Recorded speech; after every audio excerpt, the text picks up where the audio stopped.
Salut à tous. Alors c'était juste pour faire une petite intro avant de démarrer la vidéo, cette séquence. Il est vrai que j'ai tendance à écorcher les mots et les noms. Et là c'était en ce qui concerne Philippe Arino que je disais alors que c'était Philippe Arigno. Et j'avais tendance à dire Philippe Arino et non Philippe Arigno. Voilà, c'était juste cette séquence, j'avais pas envie de recommencer tout ce que je venais de faire. Hein. Ça demande des heures de travail, de préparation. J'ai dit je préfère faire une petite intro et du coup montrer mon erreur. J'en profite en même temps, tiens, bon. J'ai retrouvé deux livres, hein, vous verrez les autres par la suite, hein, sur les lendemains du mariage gay, hein, de Thibaut Collin, hein, que j'ai retrouvé, puis un autre sur l'éducation de l'âge du gender. Voilà, construire ou déconstruire l'homme. Donc, vous verrez cette vidéo. Comme je dis, hein, le but, c'est pas d'attaquer les homosexuels, c'est simplement de répondre à une internaute et de répondre aux injures. Voilà, allez, à tout de suite pour la vidéo. Bonjour, bienvenue sur la chaîne Le Fruit de la Vigne. Eh oui, aujourd'hui, réponse à une internaute, Inès Queen 11. Lors de mon échange avec Arnaud Dumouche sur le thème « Obtenir le salut » sur la dernière vidéo, il y a eu bien sûr des commentaires, et on expliquait avec Arnaud le point de vue catholique et celui des témoins de Jéhovah. Et j'ai fait une lecture d'un texte provenant de l'Évangile. Il s'agit de 1 Corinthiens chapitre 6 et le verset 9 et 10. Je vous laisse écouter et on en discute après. A tout de suite. Les témoins de Jéhovah pensent avoir trouvé cette route. Sinon, ils en chercheraient une autre. Mais oui, bien sûr.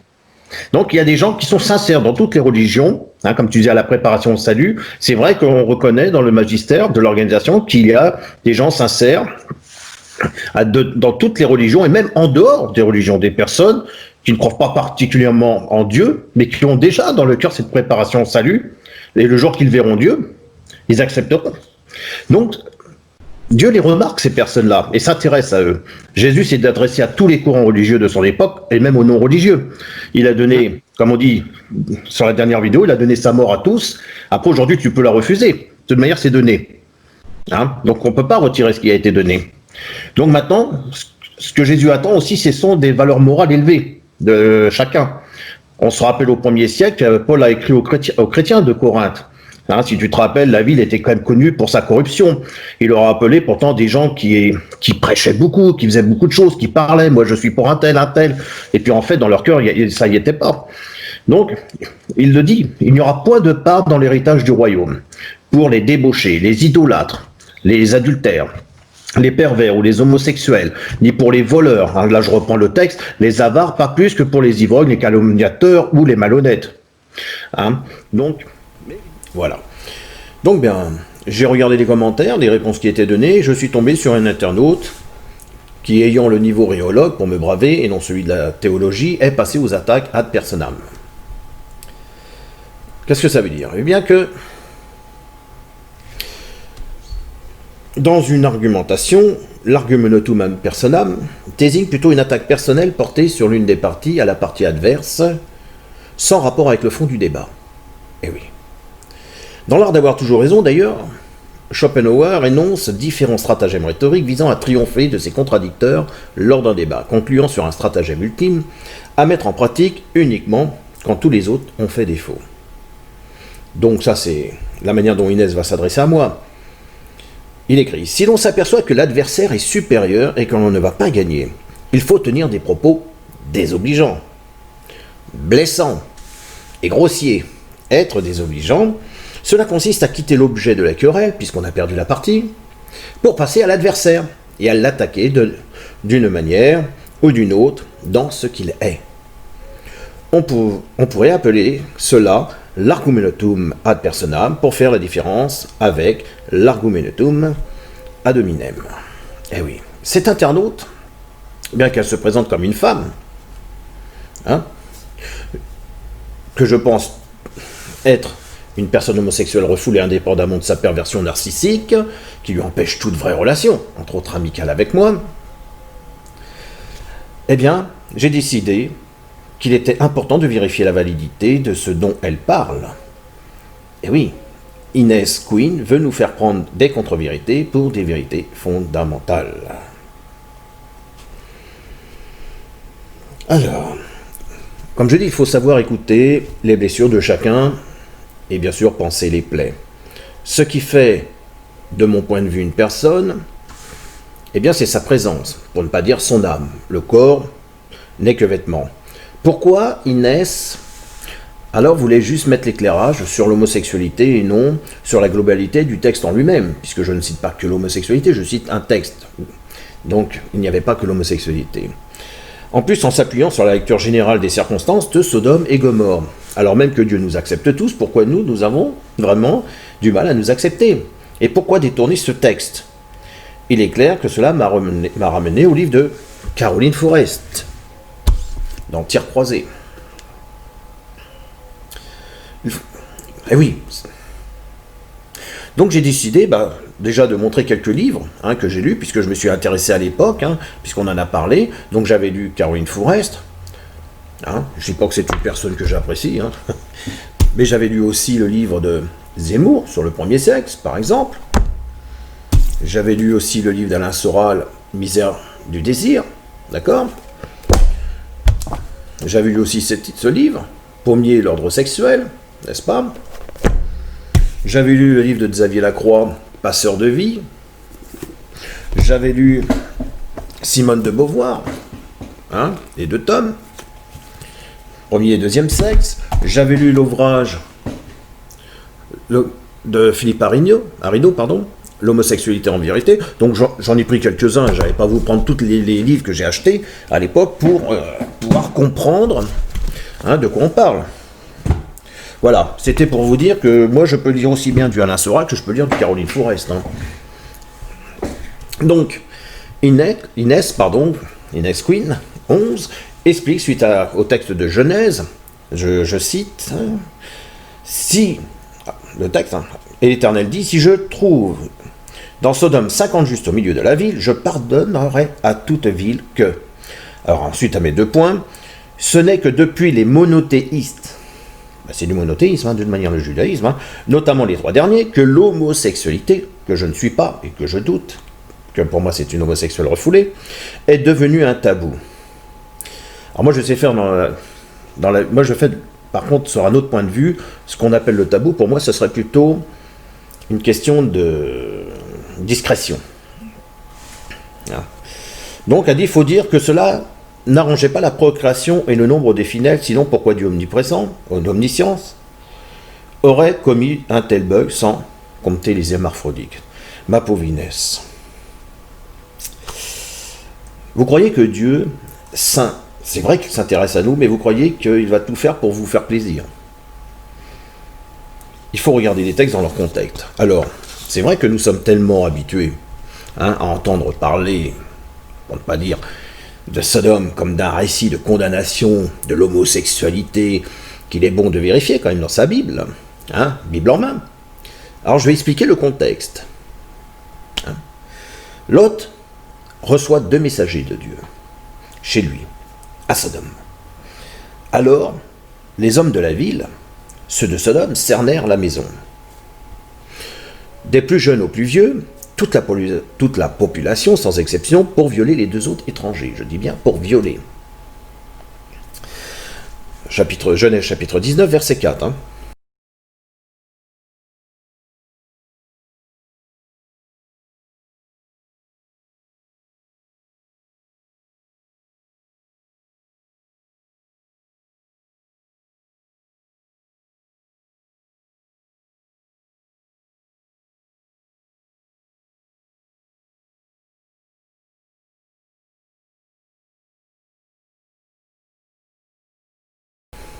Devant cette situation, Lot propose aux hommes de Sodome de violer ses filles à la place des hommes. Quand même, on parle de viol. L'histoire est donc bien celle d'une tentative de viol. Et c'est la dénaturer que d'y voir la condamnation d'une relation entre 2 personnes homosexuelles consentantes. En fait, ce texte forme, qu'on pourrait dire, un diptyque. Oui, un diptyque avec le chapitre 18 de la Genèse. Il faut savoir qu'on parlait de l'hospitalité. C'est ça qui était important chez ce peuple, c'était l'hospitalité d'Abraham. Et c'est ainsi qu'il convient de le lire. Ce qui est condamné ici, c'est la transgression des traditions de l'hospitalité. Vous voyez, je répète, c'est la transgression des traditions de l'hospitalité. Le viol homosexuel étant ici le révélateur d'une perversion bien plus profonde chez les habitants de Sodome. Donc pour revenir au Nouveau Testament, si l'on aborde des textes du Nouveau Testament concernant l'homosexualité, il faut avant tout en préciser aussi le contexte. Dans la Grèce antique et dans l'Empire romain, le mariage est un arrangement contractuel entre deux familles pour organiser la transmission du patrimoine. D'accord ? Ce qui veut dire que les fonctions de reproduction, de relations affectives et de plaisir sexuel sont à dissocier. Les citoyens ont une femme, mais peuvent avoir des relations sexuelles avec des amants, des esclaves, des prostituées, des hommes, des femmes. Dans la culture grecque et romaine, les actes homosexuels ne posaient pas de problème. L'acceptation sociale, pourvu que le rôle actif et passif respecte la hiérarchie et la différence d'âge. Alors Paul, c'est vrai, s'est insurgé contre ces pratiques païennes associées pour lui à de l'idolâtrie. D'ailleurs, si je prends la première lettre aux Corinthiens, chapitre 6, verset 9, je cite, « Ne vous y trompez pas, ni impudique, ni idolâtre, ni adultère, ni dépravé, ni gens de mœurs infâmes, n'hériteront du royaume de Dieu. » Par contre, la loi n'est pas contre les injustes, nous dit 1 Timothée, chapitre 1, verset 10. Voyez-vous, chère Inès, il y a des textes fondateurs qui s'expliquent. Alors mon analyse avec Arnaud Dumouche va au-delà, et franchement, si considérer, alors ça c'est encore mon point de vue, mais si considérer qu'être homo c'est fixé au stade anal, cela vraiment devient ridicule. Les hétéros aussi, pour beaucoup, sont au stade anal et pratiquent la sodomie. Alors une personne ne peut pas être réduite à son désir homosexuel ou hétérosexuel. Alors vous pourriez me dire, mais si Jéhovah fait le rapprochement en désignant les homos et non les hétéros. Personnellement, Inès, j'ai toujours refusé d'être placé dans le compartiment hétéro. Je me suis marié avec un homme femelle, car à mes yeux et dans le langage courant, l'altérité est l'acceptation de l'autre, et oui, en tant qu'être différent et la reconnaissance de ses droits à être elle-même. Un homme femelle, c'est déjà quelque chose d'important. Alors l'altérité se différencie de la tolérance qui est prônée bien sûr par les gouvernements actuels et les associations, car l'altérité implique la compréhension des particularités de chacun.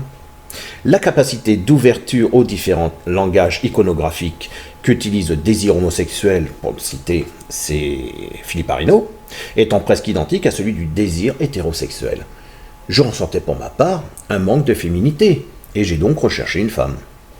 Quand Dieu explique « Tu ne coucheras pas avec un homme comme on couche avec une femme », pareillement aujourd'hui, les hétéros de plus en plus sont nombreux à coucher avec des femmes comme on couche avec des hommes.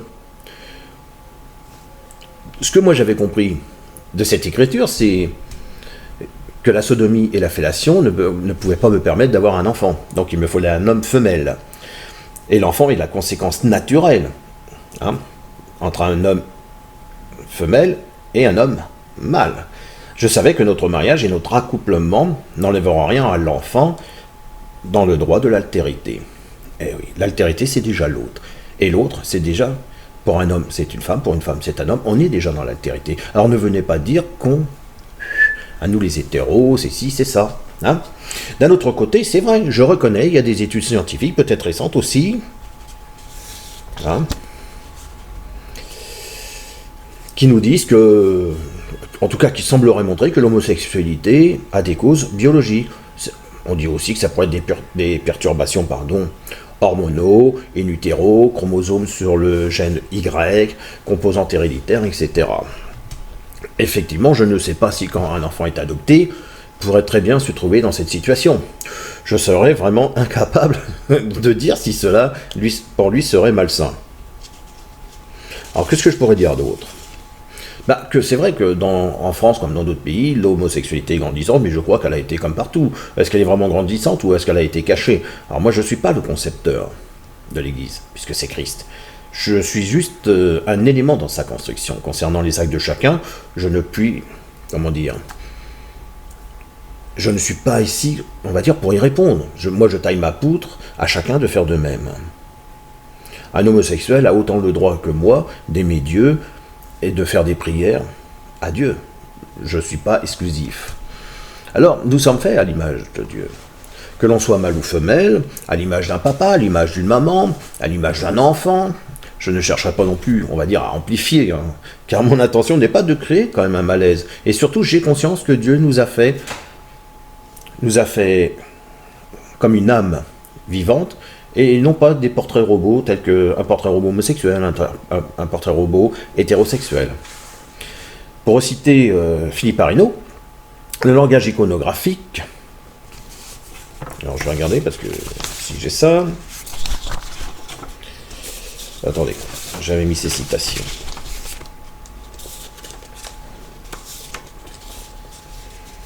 Vous voyez, c'est ça quand on veut faire un peu trop de direct. Alors, pour citer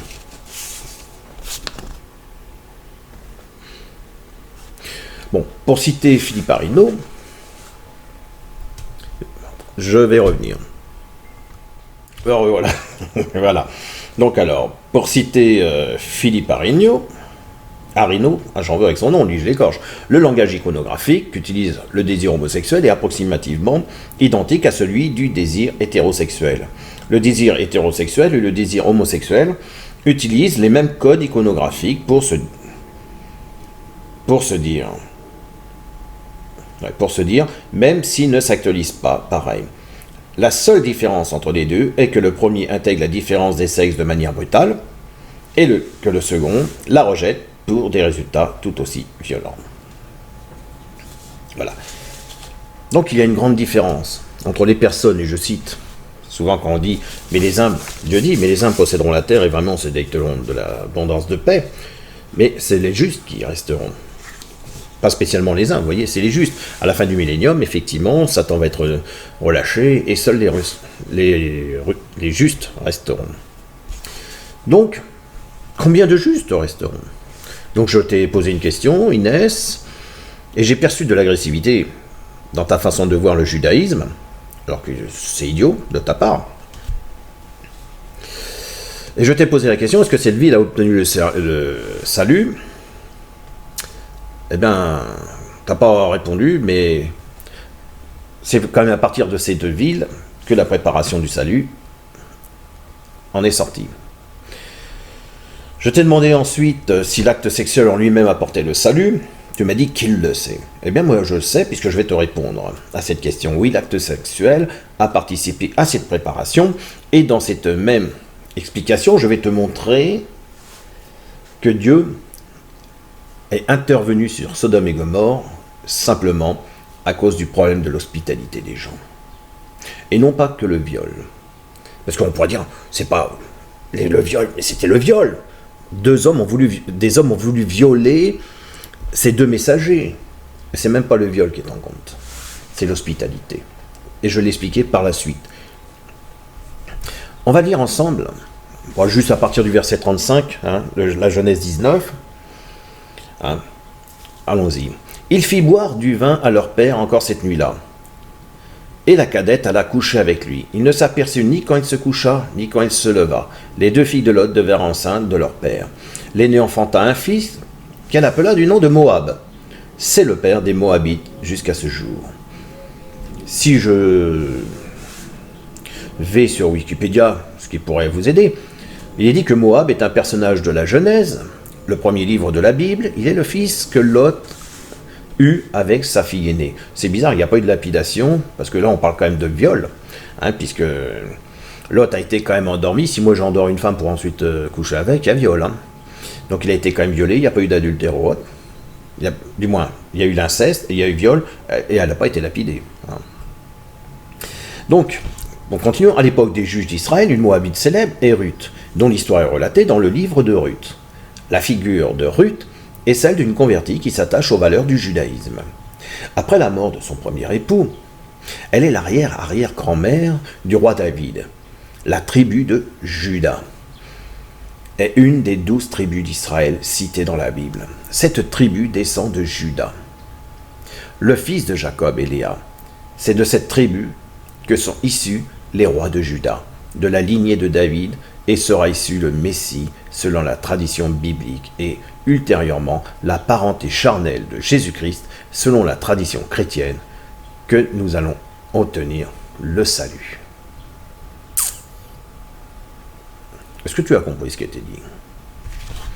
On est en train de parler qu'il y a eu un viol et un inceste, et dans ce viol et l'inceste, on a quand même Ruth qui était l'arrière-arrière-grand-mère de David, qui nous amène à la lignée d'une des 12 tribus d'Israël, la tribu de Juda, qui a fait la lignée des rois, dont Jésus va être. Si on remonte de Jésus à Moab, Moab est né est né par l'inceste et par le viol de son père, sa mère. Je ne sais pas si tu peux imaginer ça. Donc on voit que ce que pourrait dire Caroline Fourest, ce que toi tu pourrais dire et essayer de discriminer les rabbins, eh bien tu te gourres, ma grande, tu te gourres.